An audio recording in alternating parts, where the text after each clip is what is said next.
It was barely 6 a.m. when Esther picked up her bag.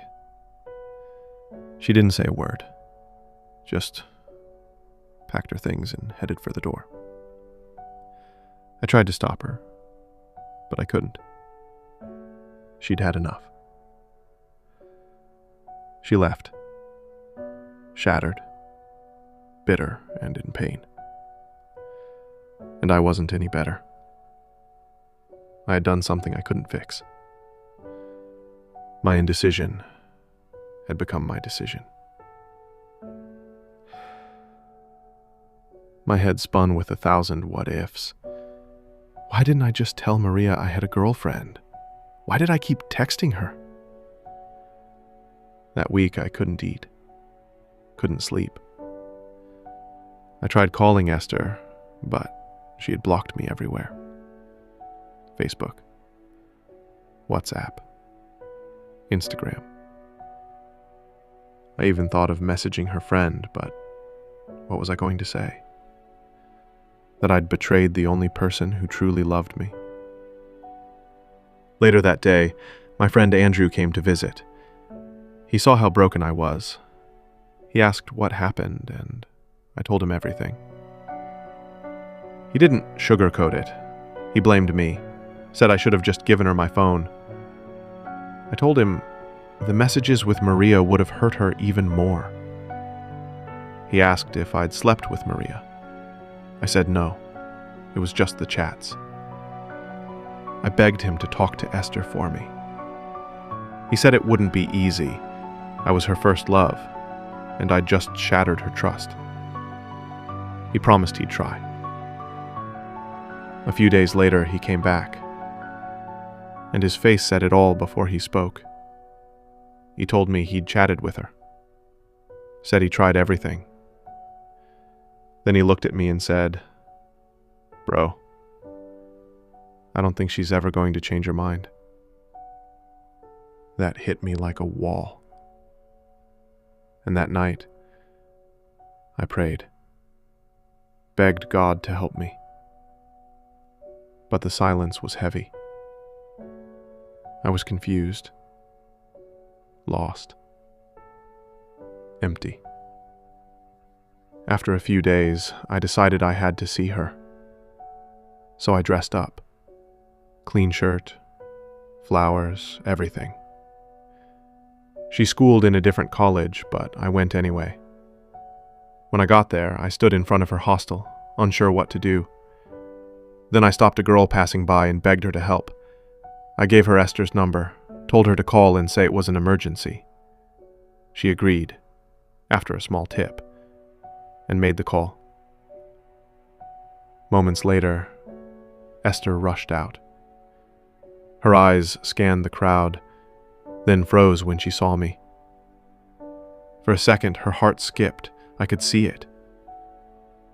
Then her face changed, from surprise to pain. Before she could speak, I fell to my knees, right there in front of her hostel. People stopped. Phones came out. Someone started recording. She looked around, embarrassed, and told me to stand up. Then she walked away quietly, and I followed. We ended up in a small canteen nearby. It was quiet, just us. She sat across from me and said, "What do you want, Alex?"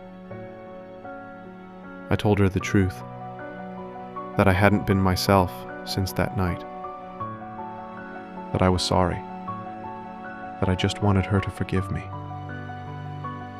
She looked at me, eyes red, voice steady, and said, "How? You broke my trust. I don't even know if you ever loved me, or if I was just the replacement for the one you couldn't have." I tried to explain, tried to tell her it wasn't planned, that I wasn't some playboy. But nothing I said could reach her. The conversation ended in silence. She pushed my flowers back across the table. Didn't take a thing. I went home feeling worse than before. The next day, Andrew came to check on me. I told him what happened. He said he'd try talking to her himself. I begged him to, because I had no idea what else to do. A few days later, I noticed Esther had unblocked my number. Her phone rang, but she never picked up. Still, that tiny bit of hope kept me breathing. Then, one afternoon, while I was lying on my bed, lost in thought, I heard something in my spirit. A voice that whispered, "Esther is in Andrew's house." I froze. It was so clear, like a GPS ping inside me. I didn't question it. I knew. I grabbed my phone and started calling her. Over 20 times. No answer. Then I called Andrew. Again and again. Nothing. The longer they didn't pick, the louder that voice became. Finally, Andrew answered. I asked him straight. "Someone told me they saw Esther at your place." There was hesitation in his voice. Then he said, "She came around that area to visit a friend and stopped by my place since I've been begging on your behalf." But I knew he was lying. 3 minutes later, Esther called. Said she was returning my missed calls. I asked her, my voice shaking, "Why did you go to Andrew's house? Did you sleep with him? Was this payback?"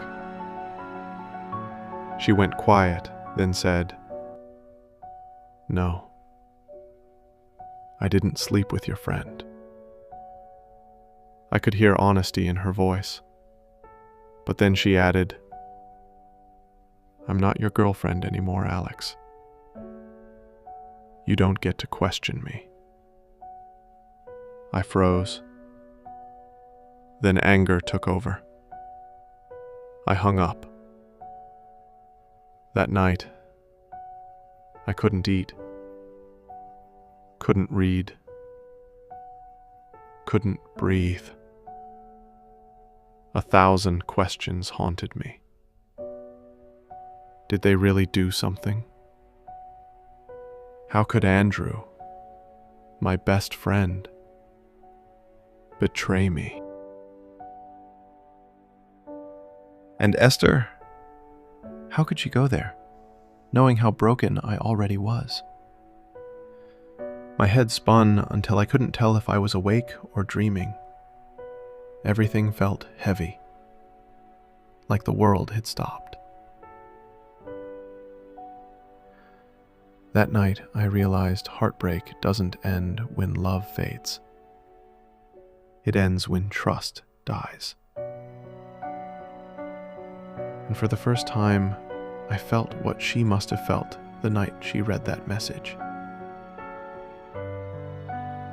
This was my karma.